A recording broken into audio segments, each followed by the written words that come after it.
Good day. I am Yahweh is my God. The Lord gave me two dreams last night. The first dream, I saw a man who works all day and all night.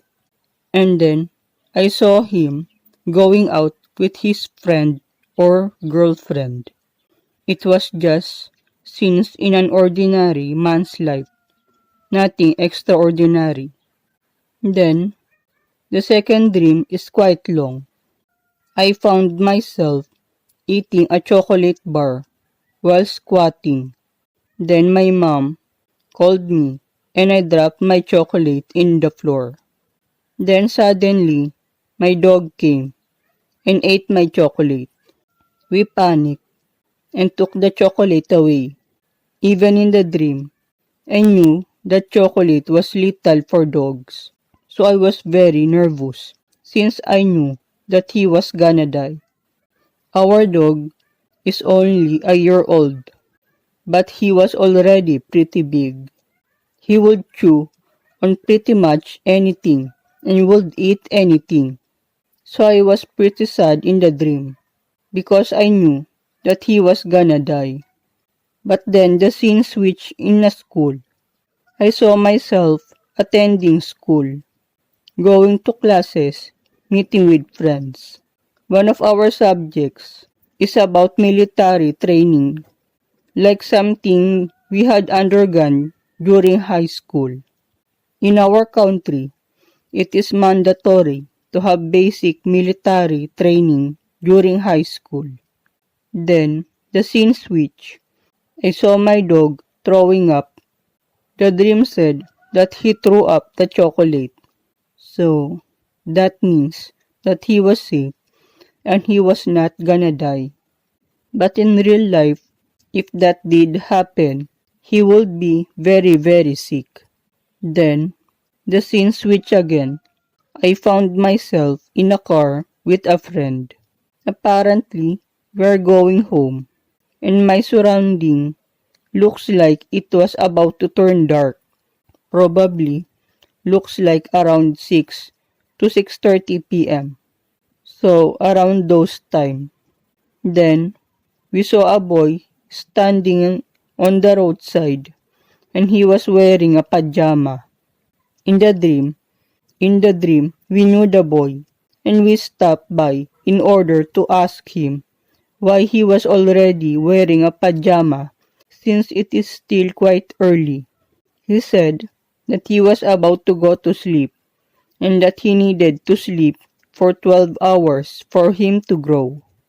After that, we left and continued with our journey, and my dream ended and I woke up.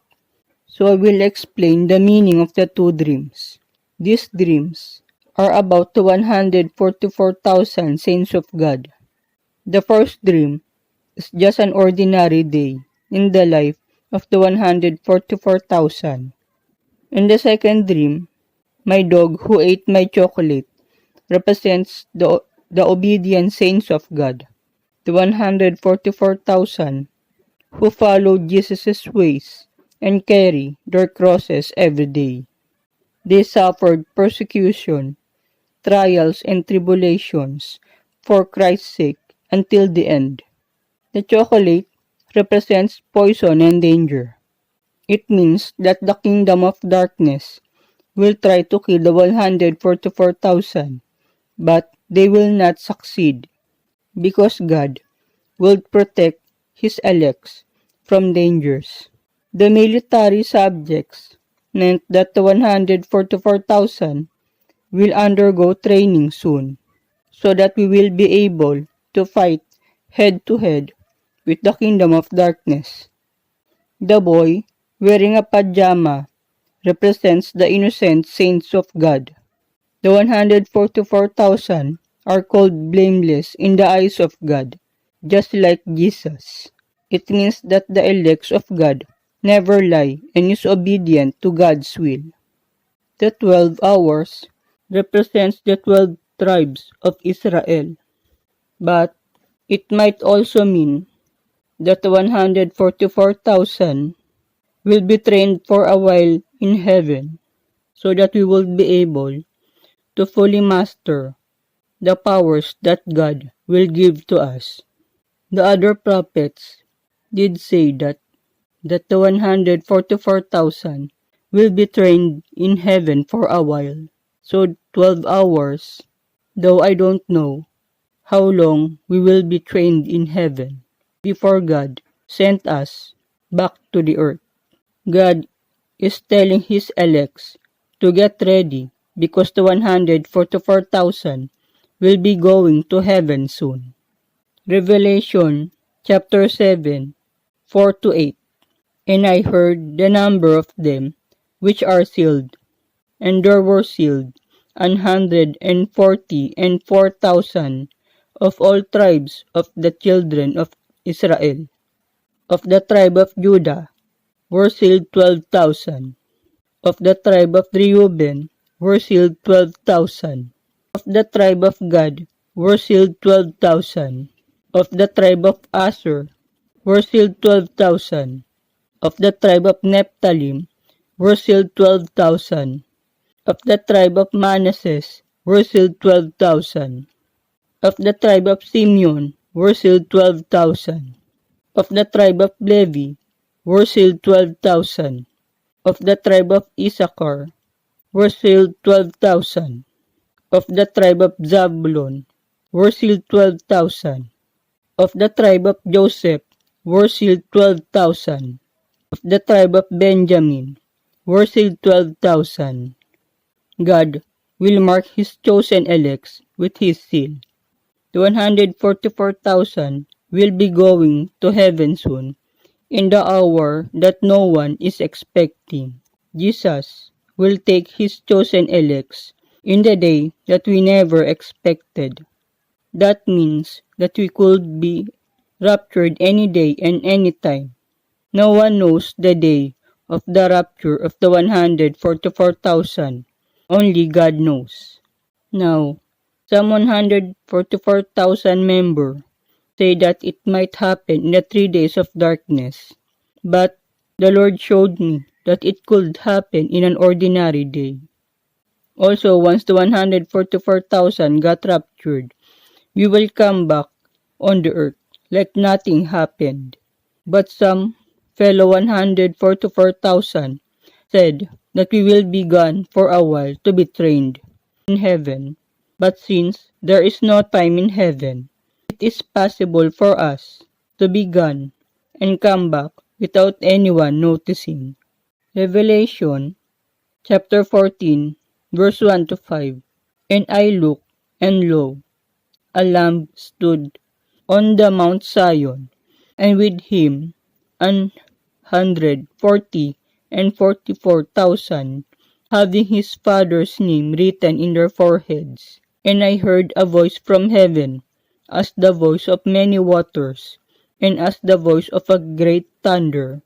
And I heard the voice of harpers harping with their harps, and they sang, as it were, a new song before the throne, and before the 4 beasts, and the elders. And no man could learn that song, but the 144,000 which were redeemed from the earth. These are they which were not defiled with women, for they are virgins. These are they which follow the Lamb whithersoever he goeth. These were redeemed from among men, being the firstfruits unto God and to the Lamb. And in their mouth was found no guile, for they are without fault before the throne of God. There are people who say that 144,000 will get raptured alongside the Church of God. But it was clear in the scripture that the 144,000 will get raptured first before Jesus returns the second time to rapture His church. The 144,000 are the first fruits of God. The fact that we were first meant that we are the same as the first in Christ, the people who died and went to heaven first. But the difference is that we will be taken to heaven alive, just like Enoch and Elijah. Revelation chapter 7, verse 13 to 17. And one of the elders answered, saying unto me, What are these which are arrayed in white robes? And whence came they? And I said unto him, Sir, thou knowest. And he said to me, These are they which came out of great tribulation, and have washed their robes, and made them white in the blood of the Lamb. Therefore are they before the throne of God, and serve him day and night in his temple. And he that sitteth on the throne shall dwell among them. They shall hunger no more, neither thirst any more, neither shall the sun light on them, nor any heat. For the Lamb which is in the midst of the throne shall feed them, and shall lead them unto living fountains of waters, and God shall wipe away all tears from their eyes. Before the 144,000 gets raptured by Jesus, we will endure persecutions from many people, from fellow Christians to the unbelievers and Satanists. That is how hard it is to follow Jesus. Many Christians are afraid to suffer and undergo trials and tribulations, believing that they will be raptured without experiencing persecutions. They are convinced that they will be rewarded in heaven without suffering in this world, and that God will shield them from suffering. However, it is clearly written that it is only those Christians who had endured hardships and tribulations and washed their robes with Jesus Christ's blood will be saved and get rewarded in heaven. As Christians cannot escape being persecuted. Even our own family and relatives will persecute us for our faith. But the good news is that Jesus is with us through trials and tribulations. He knows that we will be enduring hardships for His sakes. Jesus will not abandon us, nor forsake us in the midst of our sufferings. He will be with us all the time, even if we cannot feel His presence in our life. We just have to believe in Him and trust Him that He will help us in times of trouble and give us strength to endure the hardships we are facing. Do not be afraid to suffer and hold on to your faith. Do not give in to the temptations of the devil in times of your weakness. If you are in need, just pray to God and ask from Him. He will give to you what you need, as He knows our need even before we ask. Satan and his minions will try to kill us, but they will ultimately fail. The 144,000 will be going to heaven first, but we will come back to earth as an immortal. The kingdom of darkness will not know that we have become immortal, because even we, the elect, do not even know when we will be raptured. That is how secretive God is. God will train us in heaven to prepare us for war. When the 144,000 comes back, we will be aiding God in building the kingdom of God on the earth. We will have superpowers, which is unique to us. You know, that is what makes God a genius. He knows His creation so well that He could give to us powers that is unique only to us. It means that Satan will never be able to copy our powers. That is also the reason why God made the 144,000 peculiar or strange in the first place. Because we are unique, that we don't fit in in human society.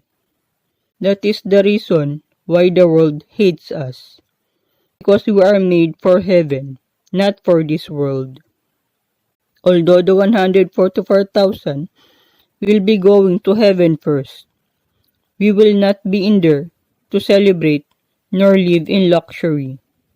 God will train us hard, and then we will come back to the earth to serve God's people.